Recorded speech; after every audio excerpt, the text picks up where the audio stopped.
Bismillahirrahmanirrahim. Assalamualaikum warahmatullahi wabarakatuh. Waalaikumsalam. Waalaikumsalam warahmatullahi wabarakatuh. Alhamdulillah kita dapat bertemu kembali pada mata kuliah manajemen etika dan hukum bisnis ya. Di sesi yang ke-6. Baik, sebelumnya gimana kabarnya? Mudik enggak? Alhamdulillah baik, Pak. Mudik, Pak. Enggak, Pak, enggak mudik. Ada yang mudik enggak? Mudik, Pak. Mudik kemana aja yang mudik? Ke Tegal, Pak. Tegal, dekat. Lumayan lah. Perbatasan ya. Jawa Barat, Jawa Tengah. Tapi adanya di Jawa Tengah. Tegal. Terus siapa lagi? Kemana ini teh? Udah mindsetnya udah ini, libur panjang, liburan gitu. Kebanyakan asli Bandung. Di Bandung, Pak. Nggak ada yang keluar kota lagi. Saya, Pak. Kemana? Kania. Kemana? Ke Ciamis. Ih, Kania mah yang kemarin ya. Iya, Pak. Ini mah kelas Bapak manajemen strategi. Sah kemarin. Sekarang etika dan hukum bisnis ya. Bukan, Pak. Apa? Bukan. Bukan apa? Bukan yang ikut kelas Bapak yang hari Selasa. Oh, bukan. Iya. Kemarin mah Desti, Pak. Oh, Desti. Sama Ciamis. Ciamisnya di mana? Di Rancah. Rancah.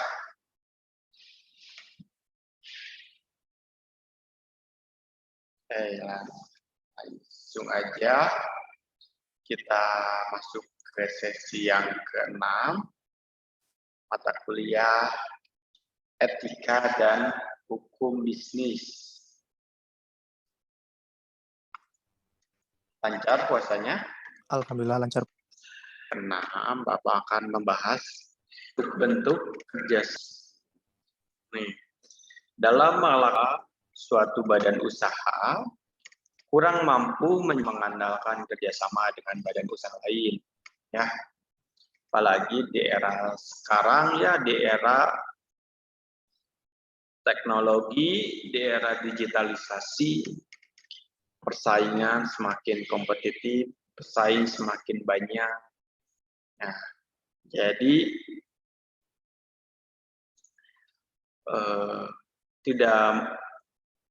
tidak mampu menjalankan usahanya sendiri, bekerja sama, bisa dalam bentuk konsolidasi, bisa dalam bentuk merger, ya, bisa dalam bentuk franchise, ya, tidak one man gitu. Nah, permasalahan bisnis menurut Mbak Kira apa aja permasalahan bisnis? Ada yang tahu nggak? Ada mau jawab, Pak? Terjadi di dalam permasalahan bisnis apa Biasanya aja? sih, Pak, kalau permasalahan bisnis mah dari modal. Terus kayak marketingnya gitu, Pak, kurang menarik atau jadi customer teh kurang tahu gitu terhadap bisnisnya. Marketing ya, Dam? Iya, Pak. Adam teh iya wakil futsal bukan? Iya, Pak. Kayak ini lagi, kayak manajer lah. Divisi event. Divisi event. Dan pertandingan. Bukan wakil ketua? Kalau ketuanya masih Lingga, wakil ketuanya mah Lingga. Ketua yang baru itu Rizgun. Ketuanya bukannya Agus. Iya, kemarin teh baru beres LPJ-an mau diganti kan Pak sama yang baru. Hari Adam futsal juga main futsal. Kalau Adam sih di eksternalnya Pak, kayak di manajemennya. Oh. Jadi yang ngurusin kalau ada turnamen gitu. Sekarang yang di bawah Rizgun, Adam jadi apa Adam? Masih sama Pak, Divisi divisi event dan pertandingan. event dan pertandingan. Oke. Iya. Bapak sebagai dosen pembina futsal. Alhamdulillah Pak. Raba-raba dulu. Iya. Sahawai. Adam, ada lagi nggak Adam di kelas ini? Kalau di kelas ini ada sih kalau anggotanya kayak Desti. Siapa? Desti Pak. Desti bagian Desti itu Danus kalau nggak salah. apa? Danus. Dana usaha.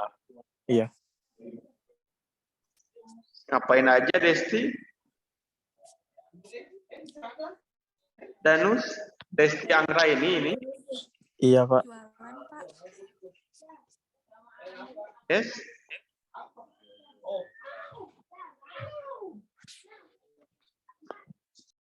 Kemana Desti Dam? Kemarin bukber Dam. Minggu buka bersama. Iya betul Pak. Mana Desti teh? Pengen tahu Bapak. Kayaknya sinyal Pak barusan juga ada tapi putus-putus. Oke. Lanjut ke topik ya. Permasalahan yang ada di dunia bisnis kira-kira apa aja? Bapak Salina mau jawab, Pak. Ya, Sir. Apa, Sir? Kalau menurut saya mah mungkin permasalahan dalam bisnis itu teknologinya ya Pak. Jadi teknologinya kurang canggih jadi sulit untuk mengikuti perubahan. Terus permasalahannya kurangnya inovasi. Jadi si bisnis ini tuh kurang melihat perubahan tentang konsumen. Jadi konsumennya bosan akhirnya lari ke kompetitor lain gitu Pak. Oke, bagus banget ya. Teknologinya kurang up to date itulah ya. Kurang melakukan inovasi perubahan. Sarlina, menurut Adam marketingnya. Ayo, menurut yang lainnya gimana? Permasalahan di dunia bisnis. Selain dari sisi marketing, sisi teknologi, masih banyak ya. Yang berani menyampaikan pendapat. Siapa lagi?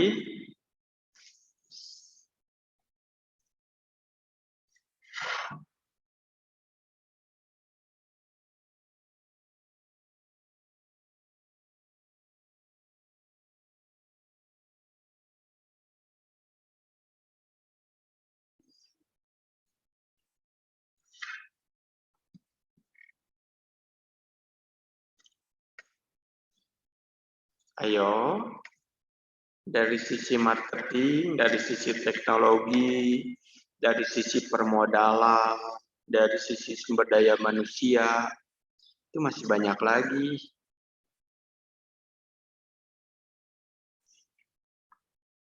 Ada lagi nggak? Nih, dari sisi permodalan ya, kurangnya modal. Terus persaingan yang ketat karena terlalu banyak pemain ya di pasar dengan produk yang sama, kadang orang jadi malas untuk berbisnis, ataupun yang existing kadang menjadi persaingan yang tidak sehat, saling menjatuhkan harga, mengurangi kualitas, mengurangi kuantitas. Ya, kondisi lingkungan cepat berubah. Kebijakan baru yang terkadang berdampak merugikan. Daya kreativitas yang menurun. Masalah keuangan yang belum stabil. Masalah karyawan dan bahan baku. Nah, ini yang lazim ditemukan, ya, permasalahan bisnis. Kreativitas itu harus terus dijaga, ya, karena kalau kita kadang ada namanya pasar jenuh. Jadi konsumen tuh ya kadang jenuh sama produk kita. Nah, makanya di situ harus kita kembangin kreativitas. Biar ada inovasi baru, varian baru, untuk menghindari kejenuhan.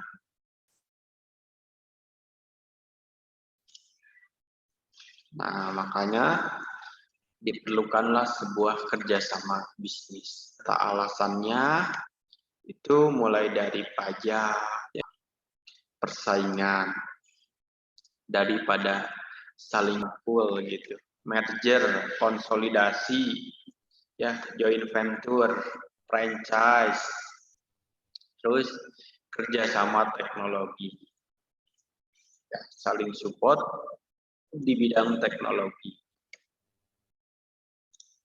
Tujuan kerjasama memperbesar perusahaan. Ya, asli. Tujuannya ingin memperbesar perusahaan, meningkatkan profitabilitas, ya, menjangkau lebih banyak daripada customer, ya, dapat meningkatkan efisiensi, menghilangkan atau mengurangi risiko persaingan, menjamin ketersediaan pasokan, diversifikasi produk dan pelayanan. Upaya defensif terhadap kemungkinan takeover. Takeover pada tahu nggak? Tahu ya? Mengakuisisi takeover. Kayak ngambil alih lagi. Takeover itu, Pak? Iya, betul. Mengambil alih. Nah, sesi ini kita akan memperdalam nih, apa sih pengintegrasi serta joint venture dan franchise. Ya, merger itu apa? Merger merupakan penggabungan bersama dua atau lebih perusahaan menjadi satu bisnis menurut basis yang disetujui semua pihak oleh manajemen perusahaan dan pemegang saham. Merger merupakan satu bentuk pertumbuhan eksternal, ya, external growth yang meliputi perusahaan-perusahaan yang melakukan ekspansi horizontal, vertikal, dan konglomerasi. Ini menurut Christopher tahun 2000. Contohnya, perusahaan A ya merger dengan perusahaan B, merger dengan perusahaan C, tapi namanya tetap yang dipakai perusahaan B. Itu yang dinamakan merger.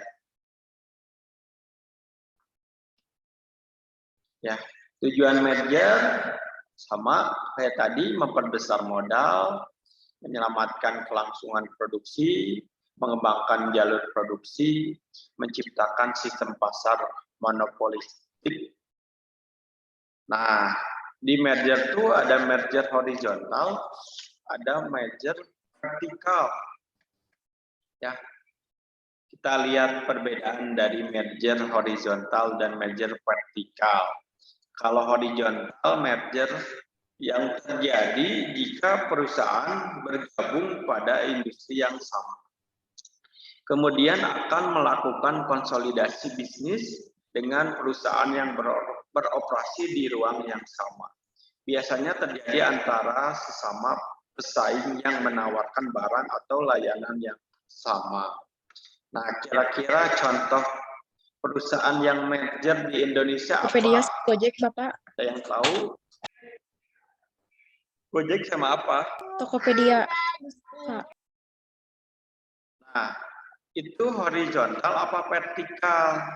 Ya, kalau horizontal, nih, intinya beroperasi di ruang yang sama. Kalau vertikal, merger perusahaan ya yang memproduksi barang atau jasa terjadi ketika penggabungan operasi dua perusahaan pada level berbeda dalam rantai pasokan industri. Logika yang paling sering digunakan pada merger vertikal yaitu sinergi akan lebih mudah jika dua perusahaan atau lebih tersebut bergabung dalam satu operasi. Nah, tadi yang disebut Gojek, ya, GoTo, Gojek dan Tokopedia, itu kira-kira masuk ke merger mana? Horizontal apa vertikal?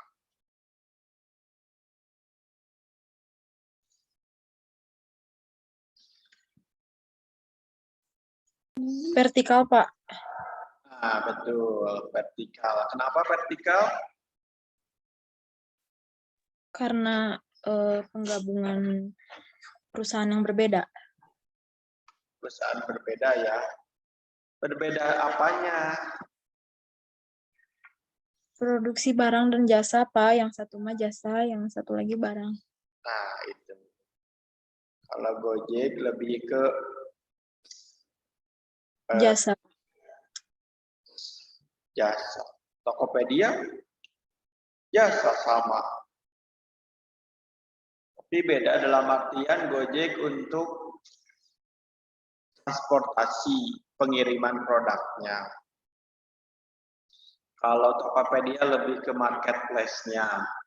Jadi di marketplace bagaimana cara produk di marketplace Tokopedia cepat sampai tak pakai Gojek. Itu masuk ke vertikal ya. Dua perusahaan yang berbeda tapi saling mendukung, saling support. Terus kalau yang horizontalnya gimana? Ada yang mau ngasih pendapat? Atau masih mau ngasih contoh yang lain? Jadi Kalau aku searching mah Bapak dari Bank Danamon Indonesia sama PT Bank Nusantara Parahyangan. jadinya Bang, Bank Danamon Indonesia sama PT Bank Nusantara Parahyangan. nah itu merger. Iya, tapi mergernya horizontal. Merger, terus jadi namanya siapa? Jadi namanya? Nggak ada Pak, belum tahu. Soalnya di sini cuman kayak contohnya aja.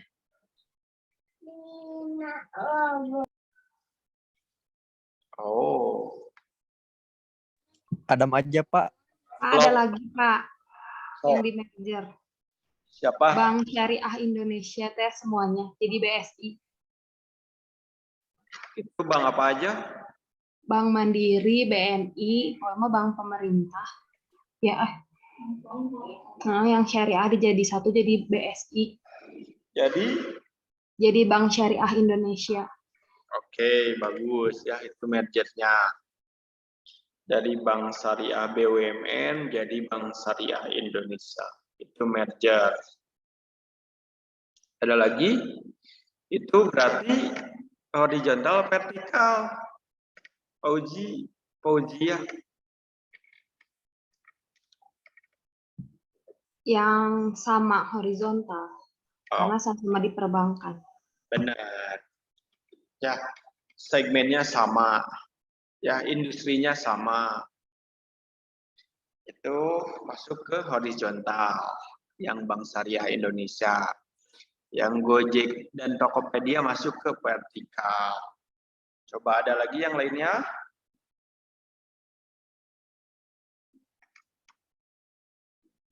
Dam, apa Dam tadi? Bank CIMB Niaga, Pak. Jadi apa?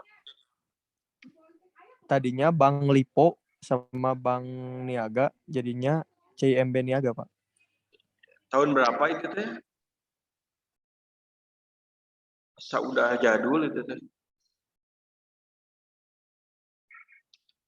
Tahun 2000 berapa? 2008 kalau nggak salah. Iya, udah lama sih, Pak. Udah lama.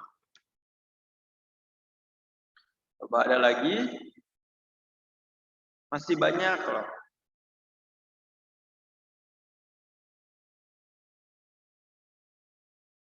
Yang merger.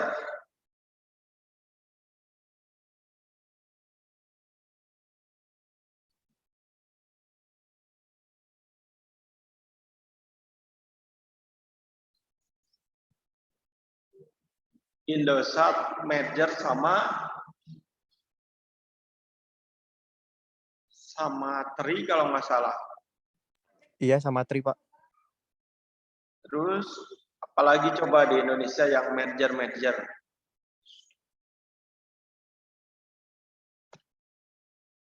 Kalau Simpati sama Telkomsel masuk nggak, Pak? Kalau Simpati mah di bawahnya Telkomsel dah. Produknya Oh, jadi kalau yang Telkomsel dah. berarti Pak kalau turunannya kayak gitu nggak termasuk merger ya, Pak? Bukan, cuma produknya, turunannya. Bukan. Ada lagi nggak?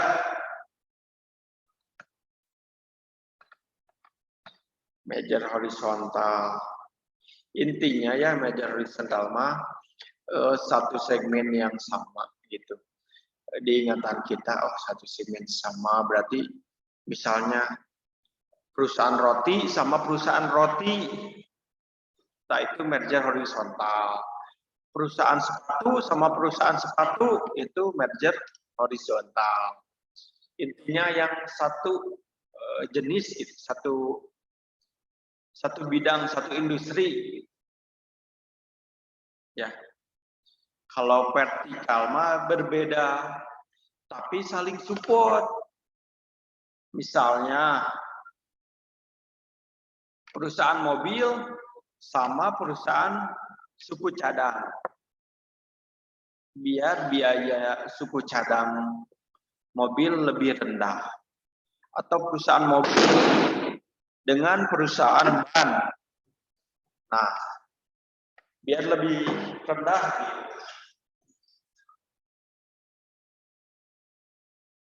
Ya, itu perusahaan intinya. Yang horizontal satu segmen, satu industri, yang vertikal beda segmen, ya beda industri tapi saling konsolidasi, saling support. Ya, bisa dipahami ya.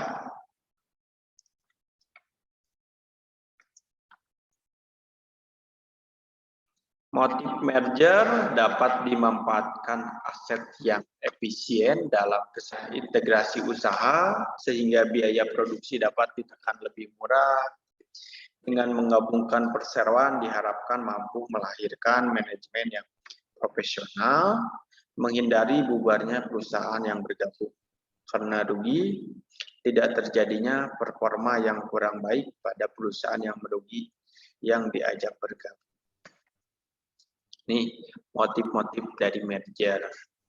Nah, sama konsolidasi. Ya. Nih, kalau konsolidasi penggabungan antara dua atau lebih badan usaha yang menggabungkan diri, saling melebur menjadi satu dan membentuk satu badan usaha yang PT A tambah B tambah C jadinya D. Kalau tadi mah PT A tambah B tambah C sama jadinya B, jadi diambil salah satu mau A atau B atau C. Kalau konsolidasi mah PT A B C jadi D. Jadi perusahaan A ditambah perusahaan B namanya baru lagi perusahaan C gitu. Beda ya. B C kira-kira sahamnya yang paling besar mana? Jadi itu yang dipakai. Kalau merger, kalau konsolidasi, membuat nama perusahaan baru. Tujuan konsolidasi kerjasama badan usaha dengan bentuk merger dan konsolidasi dalam praktek adalah untuk menyehatkan badan usaha, ya, restrukturisasi tujuan dari konsolidasi.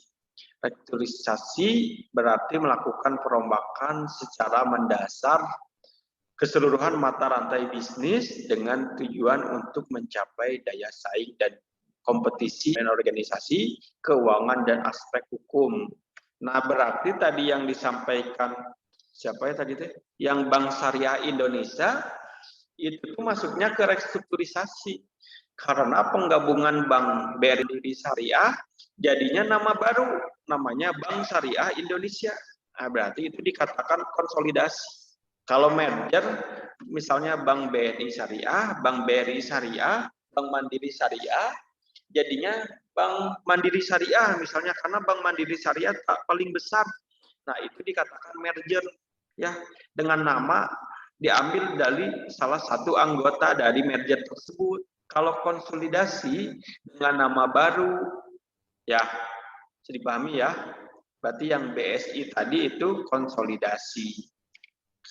Ini dan restrukturisasi bertujuan untuk perusahaan guna meningkatkan strukturisasi keuangan, untuk meningkatkan strukturisasi manajemen, penataan manajemen perusahaan untuk meningkatkan daya saing, restrukturisasi organisasi, pembenahan perusahaan, memperbaiki proses pengambilan keputusan, kebutuhan pegawai yang optimal, pendelegasian tugas, penggabungan beberapa unit. Strukturisasi bidang hukum dengan meningkatkan status badan hukum dan legalitas lainnya sesuai ketentuan perundang-undangan. Ya, perusahaan B, merger. B bergabung dengan A. Ya, perusahaan B lenyap secara hukum, hanya kekayaan A ditambah dengan harta kekayaan B. Komposisi pemegang saham A berubah dengan masuknya pemegang saham dari B. Ini contoh merger ya. Jadi diambil dari salah satu anggota perusahaan yang merger, beda sama konsolidasi. Ini berarti ini apa nih contohnya nih? Facebook, WhatsApp, Instagram menjadi apa konsolidasi? Merger, Pak. Ini merger ya, jelas. Karena Facebook sudah ada. Terus Facebook mengakuisisi WhatsApp, Facebook mengakuisisi Instagram. Ini dikatakan merger, ya. Nah, kalau konsolidasi perusahaan A, B, semua ditambahkan, jadinya perusahaan baru namanya C.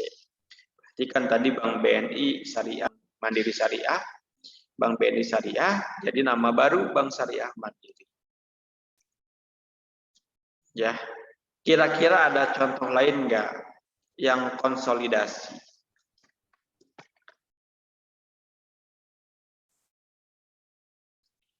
Yang konsolidasi nih, ada lagi contoh lain.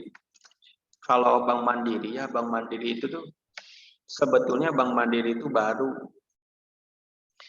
gabungan dari 4 bank itu tuh. Namanya kalau nggak Bapak lupa. Bank ekspor impor, terus Bank Dagang Negara, Bank Midaya, yang terakhir tuh Bank Pembangunan Indonesia, Bank ekspor impor, Midaya, Bank Pembangunan Indonesia, 4 menjadi namanya Bank Mandiri. Nah itu Bank Mandiri itu dari 4 bank, ya. Coba ada lagi yang mau ngasih contoh dari contoh konsolidasi. Ada nggak? Ada Pak, ini Smart Brand Pak. Smart Brand ya? Ya. Sama apa, Dam? Konsolidasi dari PT Mobile 8 Telekom Tbk atau Mobil 8 sama Smart Telekom Pak. Jadi Smart Brand. Oke. Smart dan Brand. Nah, Smart Brand dan Islam. Ada lagi?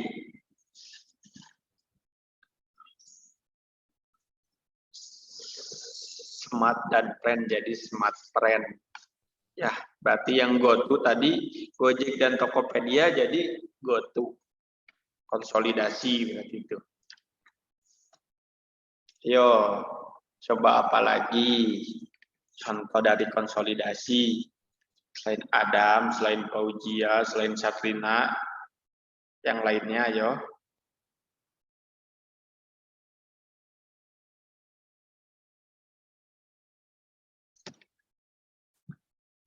Ya, cukup. Konsolidasi pada paham? Paham Pak? Sekarang kita akan membahas mengenai joint venture. Ya, joint venture itu kerjasama antara pemilik modal asing dengan pemilik modal nasional pribumi. Ya, joint venture itu modal asing dan modal dalam negeri. Secara umum joint venture diartikan sebagai untuk melakukan kerjasama dalam suatu kegiatan. Namun tetap memperhatikan ketentuan pasal 1320 KUH Perdata.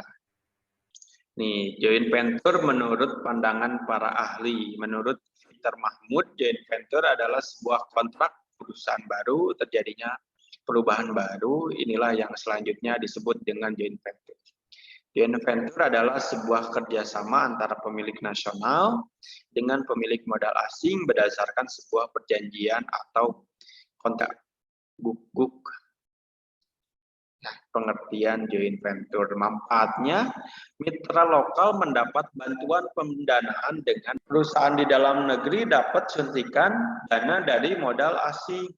Ya, manfaat joint venture itu. Jadi investor tuh jangan hanya mengandalkan pribumi, tapi di luar negeri juga banyak. Mitra lokal dapat memanfaatkan kemampuan manajemen asing yang kaya pengalaman.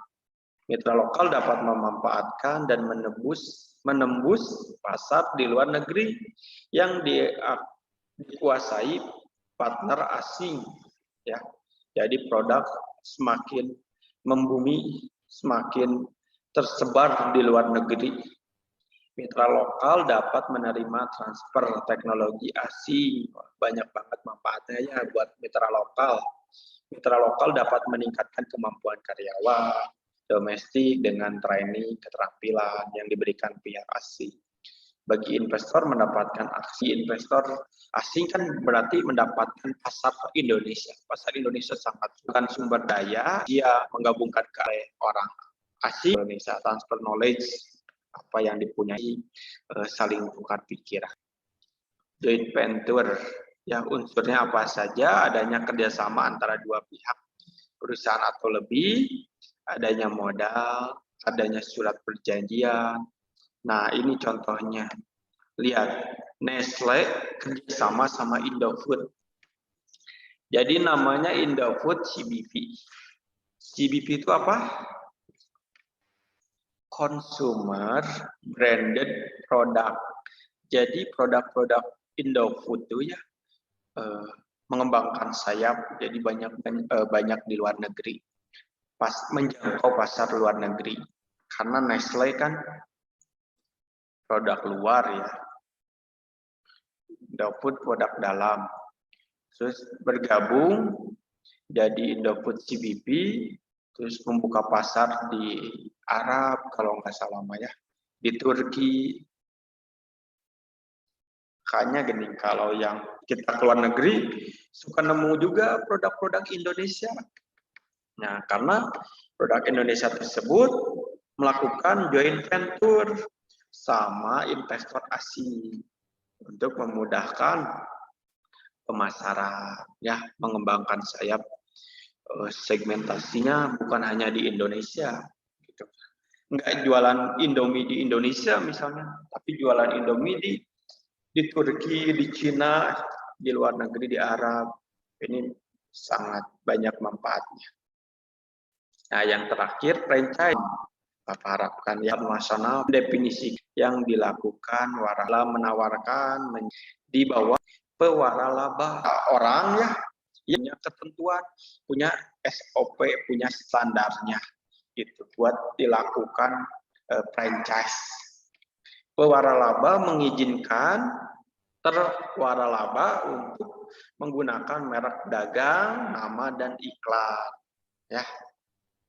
Pengertian franchise menurut Sony Sumarsono yaitu suatu sistem distribusi barang atau jasa kepada pelanggan akhir di mana pemilik merek ya franchisor memberikan hak kepada individu atau nama, sistem, prosedur dan cara-cara yang telah ditetapkan sebelumnya dalam jangka waktu tertentu meliputi area tertentu. Nah, ini yang franchise. Sekarang menurut Anki Novairi, berdasarkan franchise atau waralaba adalah perikatan dengan salah satu pihak untuk memanfaatkan dan atau penemuan ciri khas usaha yang dimiliki pihak lain dengan suatu imbalan berdasarkan persyaratan yang menyediakan atau penjualan barang dan jasa. Ini jenis franchise ya. Sesuai dengan kriteria dan format. Franchise berdasarkan industrial, berdasarkan komersial. Terus formatnya ada format bisnis ya, jadi ada SOP-nya bagaimana usaha ini yang dapat digunakan. Ya, ada hak patennya.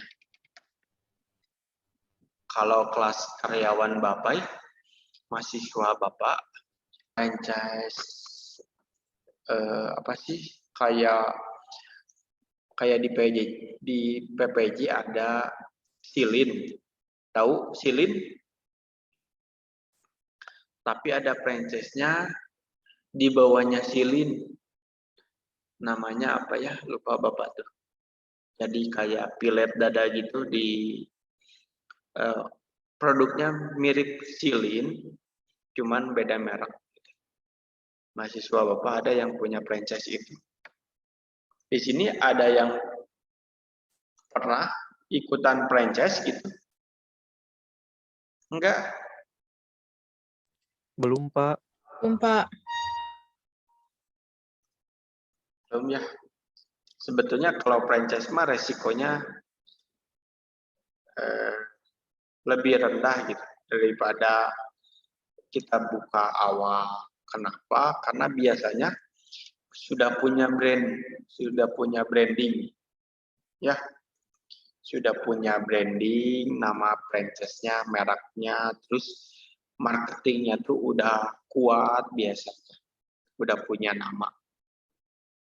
Karena misalnya kita pengen buka franchise, berarti kan kita tuh mikir produk yang mau kita beli franchise-nya udah terkenal belum sih, penjualannya gimana sih, pasti kan mindsetnya ke situ. Makanya ada tim dari franchisor ya, itu divisi marketing biasanya, divisi produksi. Jadi dikembangkan dulu usaha intinya, baru aja dibuka franchise. Ya, tapi ini pengalaman Bapak juga pernah enggak selamanya usaha Bapak jalan lancar ya. Dulu waktu Bapak kuliah, Bapak franchise kebab. Ya, ternyata penjualannya kurang. Pas dilihat, franchisornya juga skalanya kecil, marketingnya sedikit gitu. Jadi produk yang Bapak beli ya, franchise-nya tuh belum terlalu booming gitu. Marketingnya masih sedikit, penjualan masih sedikit. Kirain Bapak kebab ini tuh udah terkenal. Ternyata belum terkenal. Nah, namanya usaha ya. nggak selamanya mulus, nggak selamanya sesuai dengan harapan kita ya. Ternyata gulung tikar, tapi menjadi pelajaran. Ternyata benar-benar kita harus memilih franchise yang baik, yang udah terkenal, yang bagus ya, image-nya. Jangan dilihat harganya sih dilihat. Gitu. Tapi kalau yang murah banget itu patut dipertanyakan. Jangan-jangan dia tuh emang usahanya tuh usaha franchise gitu. Usaha intinya tuh tidak berjalan. Hanya dia pengen buka franchise aja. Sebanyak-banyak ngerekrut franchisor ya. Itu banyak juga yang bermain di situ. Hati-hati ya. Nih, kalau franchise industrial, suatu bentuk kerjasama wirausaha untuk pengusaha. Franchise adalah pemilik sistem manufaktur. Franchise memberikan hak kepada pengusaha untuk mengeksploitasi sistem manufaktur untuk dioperasikan di wilayah yang terbatas.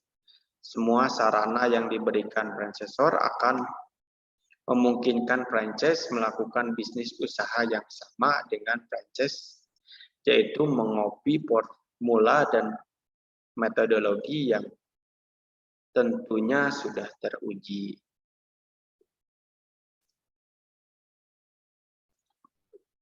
Ayo coba usaha franchise. Tapi kalau ada modal ya, soalnya franchise mah agak mahal.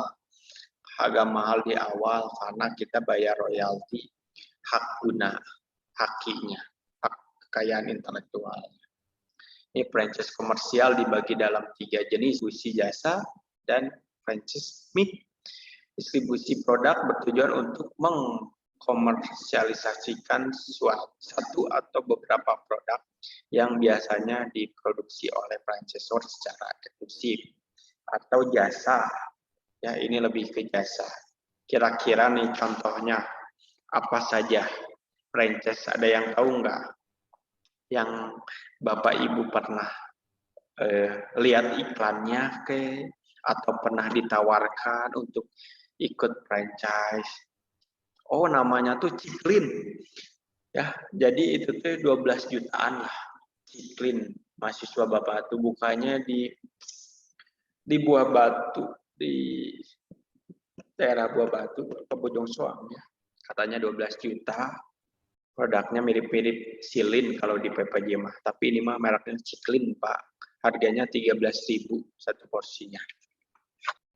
Ada yang tahu nggak franchise contohnya atau mereknya, atau pernah ditawarkan franchise apa gitu?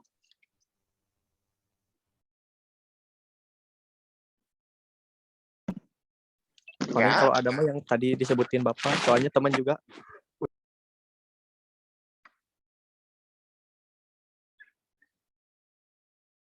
Belum ini ya ke dunia bisnis. Iya Pak, belum Pak. Ada tahu berintik itu franchise. Terus Espa Oyen itu franchise. Pada tahu Espa Oyen? Ya tahu Pak. Itu tuh pusatnya di Sukajadi. Kan di Sukajadi semua orang tua Bapak udah pada daftar gitu. Franchise Pak Oyen 15 juta. Nanti disuplai bahan bakunya. Ya, banyak contohnya. Ya, kebanyakan kuliner. Ada sih Pak di sekitar Adam juga, kalau tahu mah Cireng Ate Pak. Apa? Cireng Ate. Cireng aktif. Ate Pak, Ate. Banyak ya.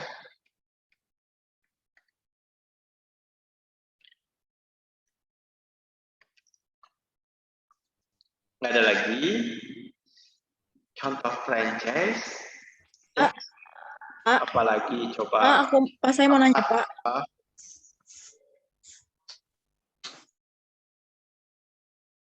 Siapa? Bapak.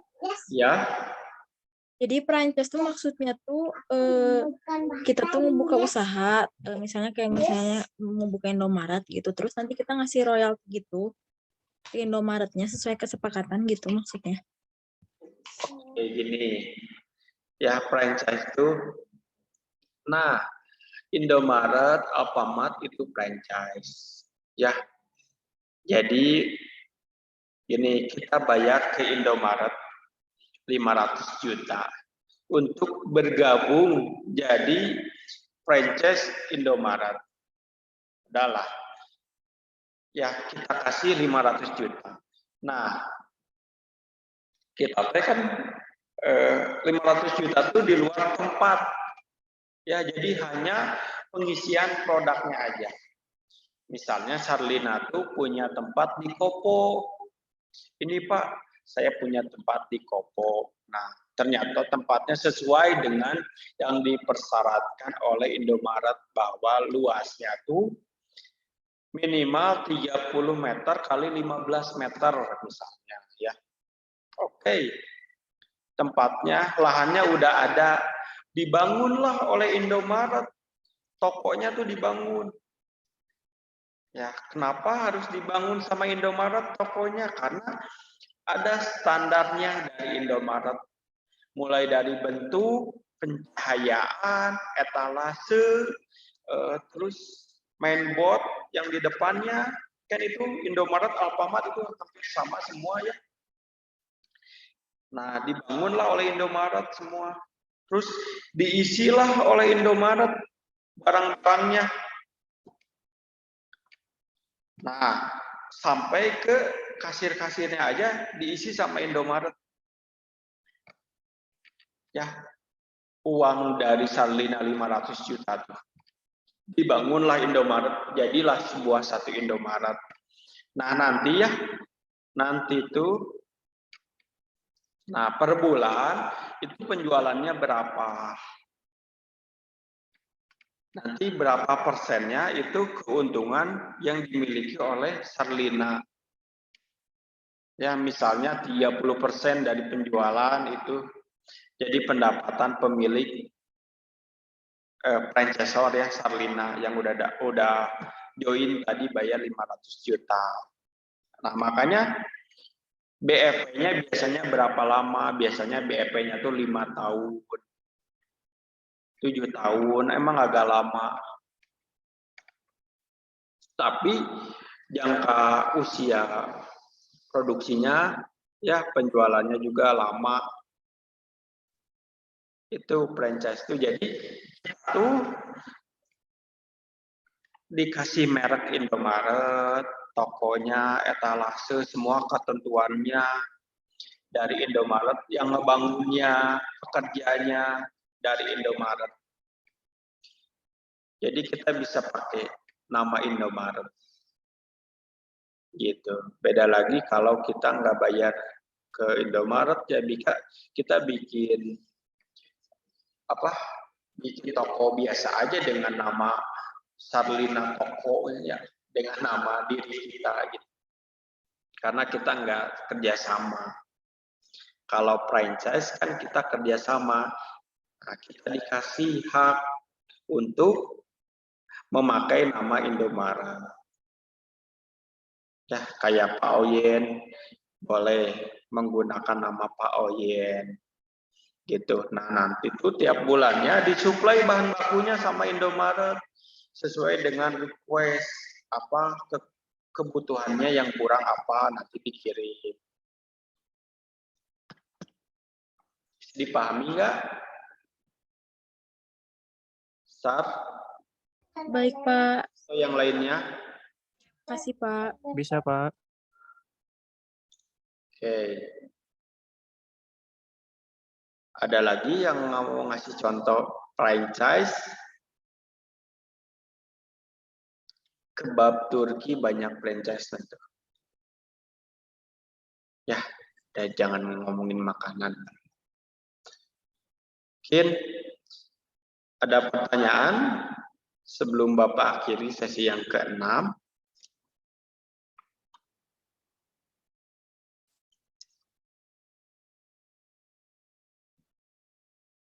Jangan lupa Ya, Pak. di kolom chat namanya ya buat absensi, nama dan NIM buat absensi. Kalau kita punya uang enak ikut franchise karena kita udah punya nama gitu kalau franchise itu. Tapi kalau dananya kurang banyak, kurang besar, mending buka usaha sendiri aja. Ya, karena kalau franchise itu besar modalnya. Janji jiwa itu franchise. Kopi janji jiwa ya, kopi lain hati itu franchise. Bayan itu franchise-nya 100 juta. Buka kedai kopi aja 100 juta ya.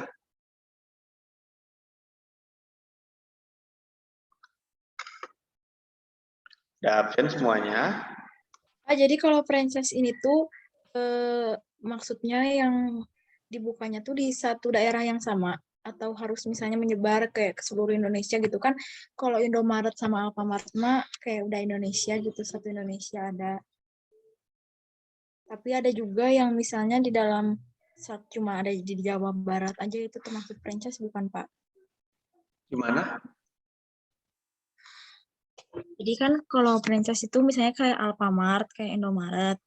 Nah kan itu tuh kan tokonya tuh udah ada di seluruh Indonesia gitu Pak, kayak ada di Pulau Jawa, Bali. Nah tapi kalau misalnya cuma di satu pulau aja kayak di Jawa Barat, tapi di daerah lain nggak ada, itu franchise bukan Pak? Itu franchise, cuman emang jangkauannya aja yang belum terjangkau. Kalau karena perusahaan Alfamart dan Indomaret kan udah besar, skalanya udah nasional. Makanya terjangkau sampai seluruh penjuru Indonesia. Itu kembali ke perusahaan inti, induk perusahaannya. Kalau tadi kan Alfamart, Indomaret udah besar. Kalau Pak Oyen kan masih skala Jawa Barat misalnya. Gitu. Itu kembali lagi ke perusahaannya. Kalau franchise itu tuh nama kerjasamanya. Ya, Sarlina, nama kerjasamanya. Saya mau buka Indomaret di mana. Nah, saya harus bayar franchise, kerjasamanya franchise. Gitu. Jadi bisa di seluasnya pasar ya Pak? Iya. Hari perusahaannya pengennya mas seluruh penjuru Indonesia terjangkau. Tapi kan kembali lagi ke produk intinya. Ke perusahaan intinya. Dia sudah besar belum, dapat menjangkau nggak ke seluruh Indonesia. Kembali lagi ke perusahaan intinya. Oh oke Pak, aku kira tuh bisa disebut franchise tuh gara-gara produk ini tuh udah menyebar gitu di seluruh daerah gitu. Oke Pak. Namanya aja itu mah franchise. Tersebar ke seluruh Indonesia berarti supply chain manajemennya bagus. Kayak Indomaret, Alfamart sama ini roti. Apa sih? Sari roti. Sari roti itu bukan franchise tapi supply chain manajemennya bagus.